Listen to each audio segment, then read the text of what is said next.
And just when we were getting the new 2021 Evaluation and Management Office and Other Outpatient Rules under our belt, you guessed it, revisions and new guidance. Let's chat about it.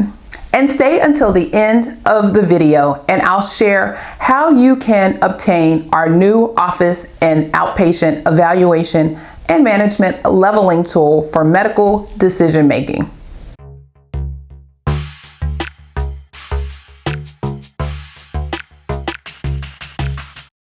I'm Clarice Warner, the girl with the pearls, the founder and education director of the Professional Reimbursement Network, LLC, where coding education is key.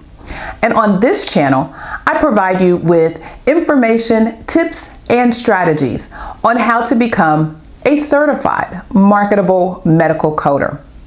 As a result of my straightforward strategies, tips, and optimistic approach to education and learning, I've helped hundreds of students become certified medical coders who have developed dynamic careers in the business of healthcare and are valuable resources in their own right. Subscribe to my channel to get the latest and greatest information and tips you need to become a certified marketable medical coder. And don't forget to hit the bell for notifications of my weekly videos. By now, you should be aware that the guidance for office and other outpatient evaluation and management codes 99201 through 99215 have changed. To learn more about what has changed, check out these videos. On March 9th, the American Medical Association, or AMA, the organization that brings us CPT codes, released technical corrections to the Office and Outpatient 99205 through 99215 and Prolonged Service 99354 through 99356 and 99417 code and guideline changes. In this video, I'll introduce you to the technical corrections. But first, are you interested in the health information profession, specifically medical coding? If yes, are you interested in getting medical coding education and training? And are you interested in information regarding PRN's online medical coding course? Again, if you answered yes to any of those questions, let me invite you to our online live Q&A information session on Saturday, March 27th at 10 a.m. Eastern Standard Time. To register, see details in the description box and check this out. Are you confused about all the medical coding programs, but unsure what to ask? Do you want to make sure you get everything you need to learn medical coding and become certified? Well, join me on the last Saturday of every month at 10 a.m. Eastern Standard Time, where I will answer your burning questions regarding medical coding. Join our monthly medical coding course Q&A session. To join us, click the link to register. Can't wait to see you.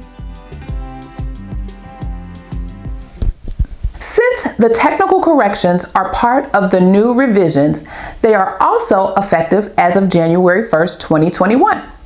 Let's dive in, shall we? In the time subsection, we are now provided with information on what should not be counted. Do not count time spent on the following: the performance of other services that are reported separately, travel, and teaching that is general and not limited to discussion that is required for the management of a specific patient. Under the services reported separately subsection, the ordering and actual performance and/or interpretation of diagnostic tests and studies during a patient encounter are not included in determining the levels of E&M services when the professional interpretation of those tests or studies is reported separately by the physician or other qualified healthcare professional reporting the E&M service. Tests that do not require separate interpretation, for example, tests that are results only and are analyzed as part of the medical decision making do not count as an independent interpretation, but may be counted as ordered or reviewed for selecting and medical decision making level. In the number of complexity of problems addressed at the encounter subsection, the final diagnosis for a condition does not in and of itself determine the complexity or risk, as extensive evaluation may be required to reach the conclusion that the signs or symptoms do not represent a highly morbid condition. Therefore, presenting symptoms that are likely to represent a highly morbid condition may drive medical decision making, even when the ultimate diagnosis is not highly morbid. The evaluation and/or treatment should be consistent with the likely nature of the condition. Multiple problems of a lower severity may, in the aggregate, create higher risk due to interaction. Or the term risk, as used in these definitions, relates to risk from the condition. While condition risk and management risk may often correlate, the risk from the condition is distinct from the risk of the management. Here are some additions and clarifications to the list of definitions. One that was added is analyzed. The process of using the data as part of the medical decision making. The data element itself may not be subject to analysis, for example, glucose, but it is instead included in the thought processes for diagnosis, evaluation, or treatment. Tests ordered are presumed to be analyzed when the results are reported. Therefore, when they are ordered during an encounter, they are counted in that encounter. Tests that are ordered outside of an encounter may be counted in the encounter in which they are analyzed. In the case of a recurring order, each new result may be counted in the encounter in which it is analyzed. For example, an encounter that includes an order for monthly prothrombin times would count for one prothrombin time ordered and reviewed. Additional future results, if analyzed in a subsequent encounter, may be counted as a single test in that subsequent encounter. Any service for which the professional component is separately reported by the physician or other qualified healthcare professional reporting the E&M services is not counted as a data element ordered, reviewed, analyzed, or independently interpreted for the purposes of determining the level of medical decision making. A clarification in the test definition. For the purposes of data reviewed and analyzed, pulse oximetry is not a test. Added was unique. A unique test is defined by the CPT code set. When multiple results of the same unique test, for example, serial blood glucose values, are compared during an E&M service, counted as one unique test. Tests that have overlapping elements are not unique, even if they are identified with distinct CPT codes. For example, a CBC with differential would incorporate the set of hemoglobin CBC without differential and platelet count. A unique source is defined as a physician or qualified healthcare professional in a distinct group or different specialty or subspecialty, or a unique entity. Review of all materials from any unique source counts as one element towards medical decision making. Next, combination of data elements. A combination of different data elements, for example, a combination of notes reviewed, tests ordered, test reviewed, or independent historian, allows these elements to be summed. It does not require each item, type, or category to be represented. A unique test ordered plus a note reviewed and an independent historian would be a combination of 3 elements. Also, discussion was added. Discussion requires an interactive exchange. The exchange must be direct and not through intermediaries, for example, clinical staff or trainees. Sending chart notes or written exchanges that are within progress notes does not qualify as an interactive exchange. The discussion does not need to be on the date of the encounter, but it is counted only once and only when it is used in the decision making of the encounter. It may be asynchronous, or for example, it does not need to be in person, but it must be initiated and completed within a short time period, for example, within a day or two. More clarifications. The independent history does not need to be obtained in person, but does need to be obtained directly from the historian providing the independent information. Let's talk about risk clarifications.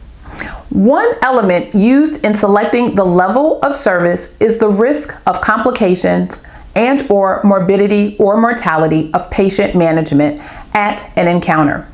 This is distinct from the risk of the condition itself.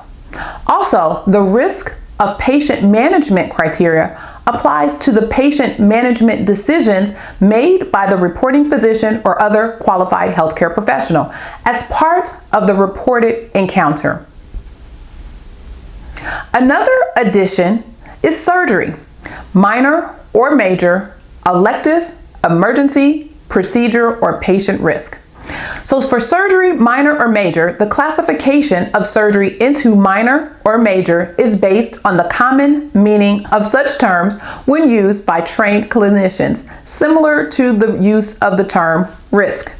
These terms are not defined by a surgical package classification.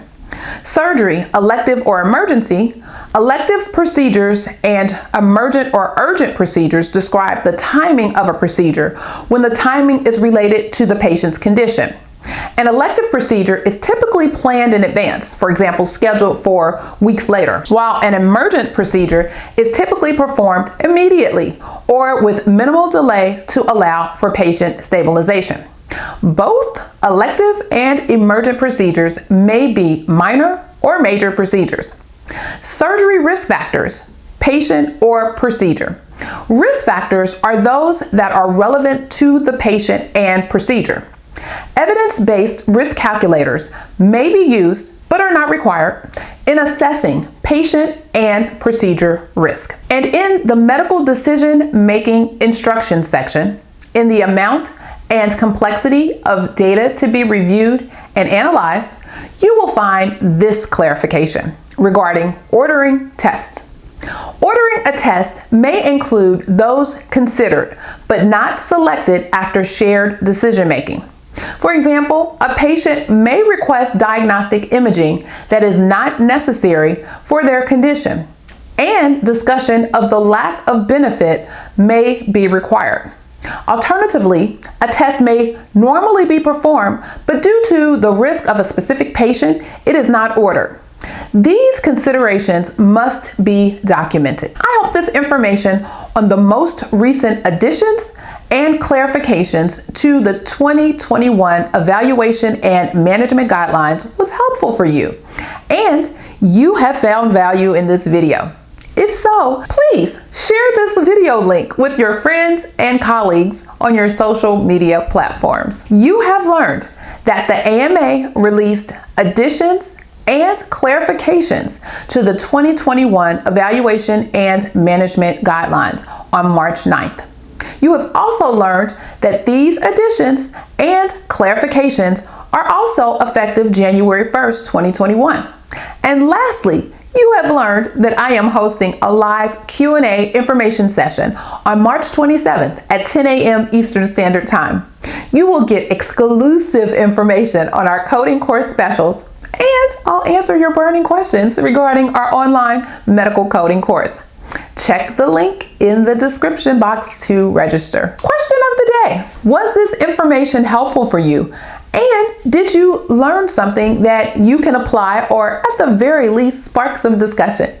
Let me know your responses in the comments below. I'm Clarice Warner, the girl with the pearls, the founder and education director of the Professional Reimbursement Network, LLC, where coding education is key, providing you with information, tips, and strategies on how to become a certified marketable medical coder. And if you are interested in more information on these tips and others on how to become a certified marketable medical coder, well, check out these videos and check this out. Are you interested in medical coding, but not sure where to start and scared of wasting time and resources? Let me help you with the right steps to become a certified marketable medical coder. Learn more at bit.ly/5stepscoder. If you liked the video, don't forget to let me know by hitting the thumbs up, hitting the subscribe button, and the notification bell so you are informed every week when I upload new content. I love hearing from you, so let me know you were here by providing a comment or asking a question. You can also give me a little love by sharing this video on your social media platforms. Remember, sharing is caring. Let's stay connected and connect others. As promised, for watching the video until the end, here is the link to receive a copy of PRN's new office and outpatient evaluation and management leveling tool for medical decision making. You will also find the link in the description box. Remember, be safe, be kind, and don't wish for it, work for it. Until next time, take care, and thanks so much for watching.